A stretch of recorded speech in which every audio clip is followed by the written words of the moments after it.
talking about Leicester and their form in the Premier League. This is since November 1st.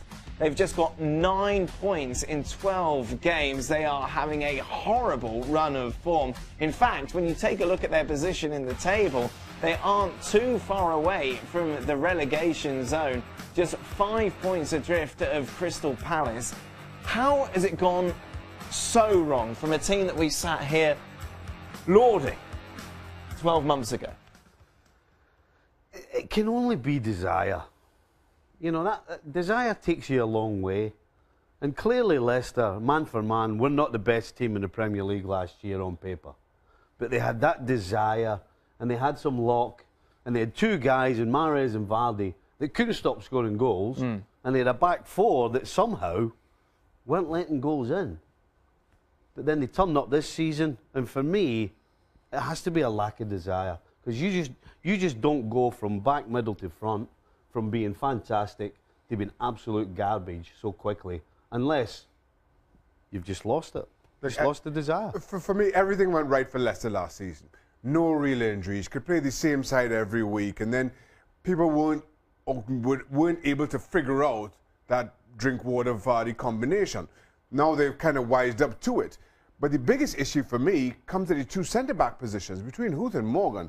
Yeah. They are, this season, a shadow of what we saw last season. And that, for me, is kind of sums up their problems and is their main issue. Could they go down?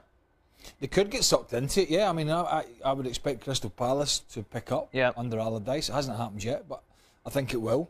Middlesbrough are in the, well, they've been in the market to sign some players. That might happen. Swansea have changed the manager. You love Hull? Hull City have changed the manager, but they're selling players. They could get sucked in. They've lost N'Golo Kante. That was a big loss. Yep. The two centre-backs have been atrocious this year. Two full-backs haven't been as good.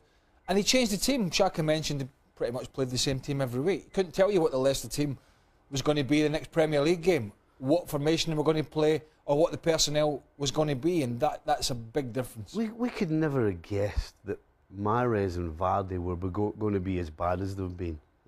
I mean, last season, they scored over 40 goals between them last year. Vardy's got 5. Well, hold on, Stevie. And 3 of them were in one game. Mahrez and Vardy, they've just signed huge contracts. New. I'm not sure what you're trying to suggest, Mr. Burley. What are you alluding to, Mr. What are you trying to say? I'm not alluding to it. Was it you or Xhaka said attitude, desire. Desire. And I'm telling you, a couple of them had a chance to move. Right. With both of them. Yep. I think, to bigger clubs. Probably might not have played. Maybe that's why they didn't go. Arsenal being one of them.